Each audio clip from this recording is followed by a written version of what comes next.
बहुत बहुत धन्यवाद हमारे प्रदेश कांग्रेस कमेटी के अध्यक्ष जी, हमारे नेता श्री जीतू पटवारी जी, आपके लोकप्रिय विधायक भैरव सिंह जी बापू, हमारे पूर्व मंत्री श्री प्रेमव्रत जी, पूर्व सांसद नारायण सिंह जी, पूर्व मंत्री हमारे हुकुम सिंह कराड़ा जी, पूर्व विधायक हमारे अम्बातिया जी, उपस्थित हमारे सभी आदरणीय हमारे पूर्व विधायक कुणाल चौधरी जी, बाबू सिंह जी, जिला कांग्रेस कमेटी के अध्यक्ष हमारे आगर के और राजगढ़ के आदरणीय सभी देवी और सज्जन, मेरे पूर्व वक्ताओं ने रोडमल नागर जी क्या है वो बता दिया। जीतू पटवारी जी ने भाजपा क्या है वो बता दिया। कुणाल चौधरी जी ने अपने भाषण में सारी बात कह दी। अब मेरे पास एक ही चीज बची कि दिग्विजय सिंह क्या वो मैं आपको बताऊं। लोगों ने कहा, भाजपा के लोगों ने, कि देखो कांग्रेसियों को कोई जवान उम्मीदवार राजगढ़ से नहीं मिला तो बूढ़े को खड़ा कर दिया। लोगों ने मुझसे पूछा कि आप पदयात्रा क्यों कर रहे हो? मैंने कहा इसलिए कर रहा हूं कि भाजपा के लोगों को बता दूं कि 77 साल में भी बूढ़ा 21 किलोमीटर चल सकता है। मैं एक बात कहना चाहता था, मैंने अपने राजनीतिक जीवन में जो कहा है सो किया है, जो मैंने वादे किए हैं वो निभाए। मैं जब प्रदेश कांग्रेस का अध्यक्ष था तो मैंने वादा किया था किसानों को मुफ्त में बिजली दूंगा, मुख्यमंत्री बनने पर दी कि नहीं दी, 10 साल तक दी। मैंने वादा किया था गरीबों के घर में मुफ्त में बिजली दूंगा, दी कि नहीं दी। मैंने वादा किया था कि पंचायती राज में पूरा अधिकार दूंगा, दिया कि नहीं दिया। आपके गांव के बच्चों को शासकीय नौकरियों में अलग से 15% और उम्र देने का मैंने वादा किया था, तो दिया कि नहीं दिया। आपके बच्चों को शिक्षक करने, पंचायत करने, हमारी महिलाओं बहनों को आंगनबाड़ी, जन स्वास्थ्य रक्षक, और जन स्वास्थ्य रक्षकों ने इतना बढ़िया काम किया कि कोविड के अंदर अच्छे डॉक्टर फेल हो गए, लेकिन झोला छाप डॉक्टर जन स्वास्थ्य रक्षकों ने खूब सेवा की। फिर मैंने वादा किया था कि अगर 2003 में मैं सरकार कांग्रेस की नहीं बना पाऊंगा तो 10 साल तक मैं चुनाव नहीं लड़ूंगा। मुझे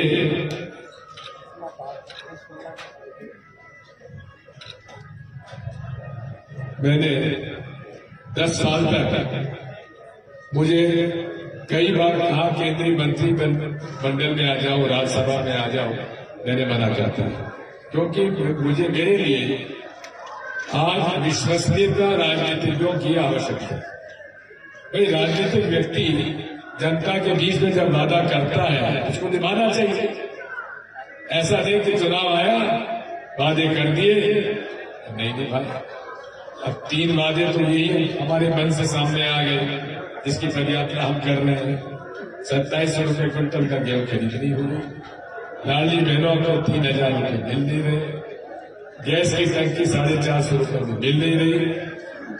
भाजपा और नरेंद्र मोदी जी और शिवराज सिंह चौहान के बारे में जीतू ने बता दिया।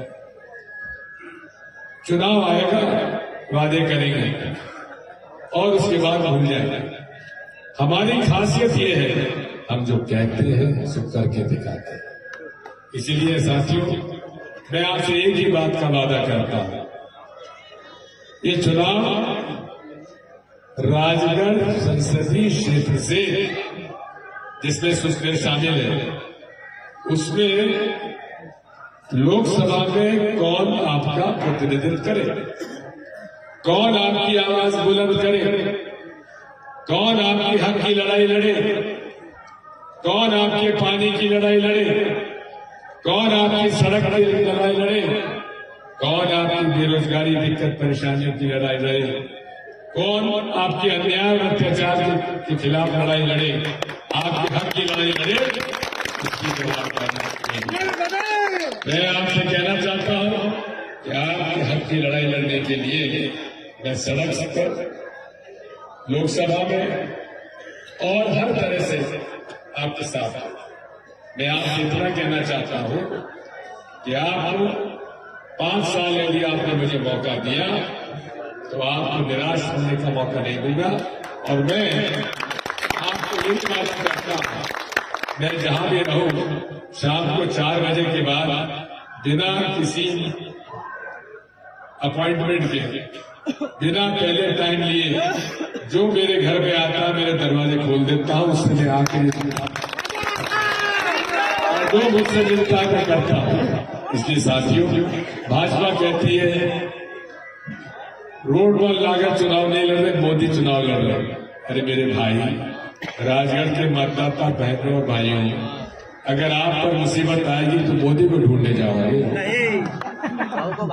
केवल ये भावनात्मक रूप से। और वो व्यक्ति जिसने कभी किसी का वादा नहीं निभाया, अरे बाकी बात तो छोड़ो, घरवाली का वादा नहीं निभाया तो बाकी का क्या होगा। मैं आपको कहना चाहता हूं, उनके चक्कर में पड़ने के बजाय अपना हित देखें, अपने कौन आपका भरोसा के ऊपर आपका काम करने के लिए तैयार है।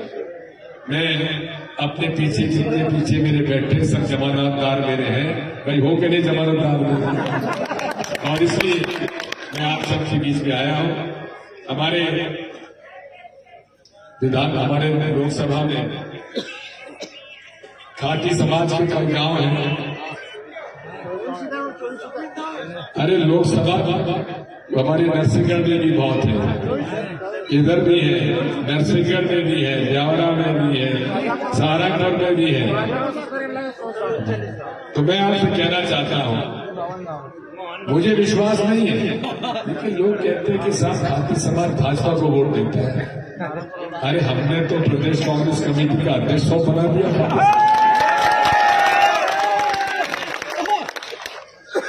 प्रदेश का नेता बना दिया, कांग्रेस का सबसे बड़ा नेता बना दिया। तो अब मैं आपसे कहना चाहता हूं जी, सरकार आने तो मैं आपसे कहना चाहता हूं कि हमारी लड़ाई अन्याय अत्याचार के खिलाफ है। हमारी लड़ाई आज गरीबों के लिए है। आज पूरे देश में गरीब गरीब होता जा रहा है, अमीर अमीर होता जा रहा है, महंगाई बढ़ती जा रही है, आमदनी कम होती चली जा रही है।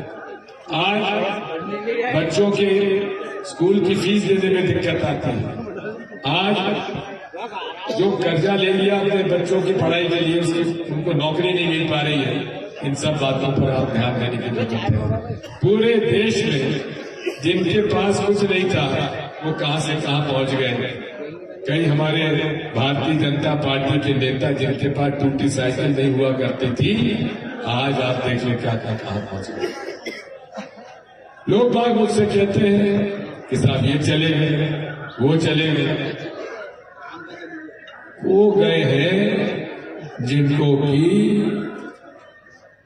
धंधा करना है, ठेके लेने हैं, दलाली करनी है, जिनके ऊपर दबाव है, वो नेता गए हैं। आम जनता कोई भारतीय जनता पार्टी नहीं, कांग्रेस पार्टी विचारधारा की पार्टी है, गरीबों के लिए लड़ाई लड़ती है, आजादी की लड़ाई लड़ी, लोकतंत्र दिलवाया। आज लोकतंत्र समाप्त किया जा रहा है। कभी किसी विश्व में आप लोकतंत्र देख लीजिए, कभी कोई चुने हुए मुख्यमंत्री को जेल भेजा गया था, लेकिन आज उन्हें बिना मतलब का जेल भेजा जा रहा है, बिना प्रमाण के जेल भेजा जा रहा है। अरविंद केजरीवाल, हेमंत सोरेन, इनको जनता ने चुनाव जीता है, मुख्यमंत्री बनाया है। और आपने हेमंत सोरेन के खिलाफ क्या क्या आरोप लगाया है कि आपने 8.5 हेक्टेयर जमीन क्यों खरीदी। अब आप समझिए, अरविंद केजरीवाल पर कोई प्रमाण साबित नहीं हुआ है, उनके खिलाफ उनको जेल भेज दिया गया। नागर के बाद 2000 बीघा जमीन होगी साहब जी, रोड में नागर के बाद 2000 बीघा जमीन होगी। देखिए कि मुझे बहुत लोगों ने कहा है 8 बीघा का मालिक था कि रोडमल नागर जी का 2014 में उन्होंने जो अपना आय का और संपत्ति का प्रमाण पत्र दिया था मेरा वेयर हाउस है। वो देख लो। अब मुझे बताते हैं कि उनके पास 11 वेयर हाउस है। लोग बाग बताते हैं कि 2000 बीघा जमीन है। अब उनके नाम तो जमीन नहीं है, उनके आसपास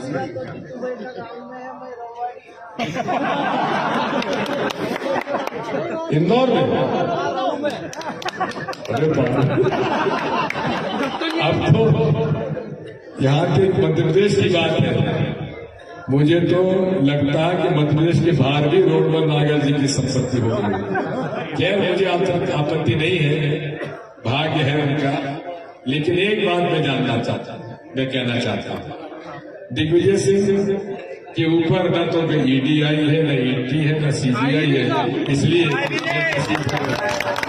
और आज तक भारतीय जनता पार्टी के लोग भी मेरे खिलाफ कोई भ्रष्टाचार का आरोप जांच करवा ली, एक प्रमाण भी उनको नहीं मिला। जिसने मुझ पर भ्रष्टाचार का आरोप लगाया, मैंने उसके खिलाफ मानहानि का दावा किया।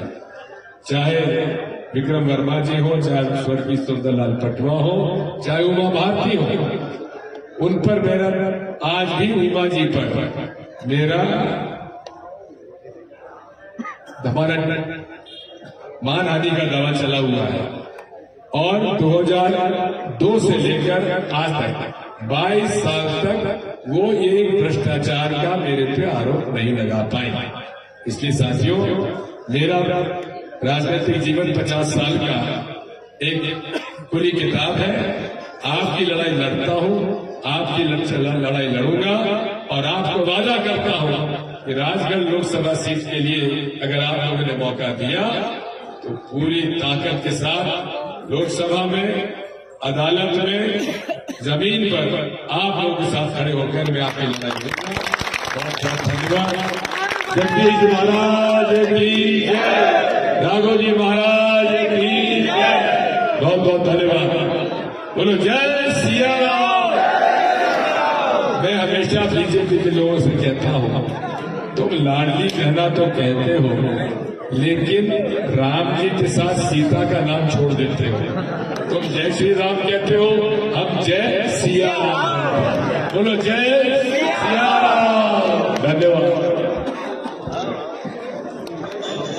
करजू, हाँ, मैं आज करजू नहीं आ पा रहा हूं, लेकिन चुनाव के पहले करजू में हम सभा करूंगा।